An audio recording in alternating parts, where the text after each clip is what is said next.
So here is the container that Apple sent to me to send back my iPhone 15. I have erased it, I have powered it down, and I've left the screen protector on mine. If you have one, you can take it off. You don't have to leave it on there, but it just protects it a little bit extra.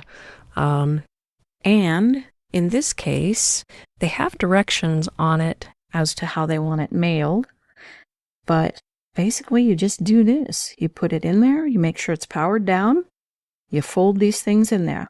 Nothing else goes with it. You don't put the cords, cables, charging adapters, none of that. And then you just do this accordion style fold. You get to this point, you will peel off this label right here, and that's all sticky. And when you do that, you then bring this little tab into there, and you're going to fold these edges over after you've peeled off the tab. That will adhere to itself. I've turned this over, but this is my prepaid label. I will have already put that on this side. You just take this down to your UPS FedEx drop-off.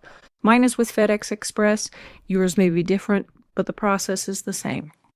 And there you go. You have your phone in there. You just drop it off. They will give you a receipt. You might also take a photograph of your package with the sticker on it, just for old school keeping track.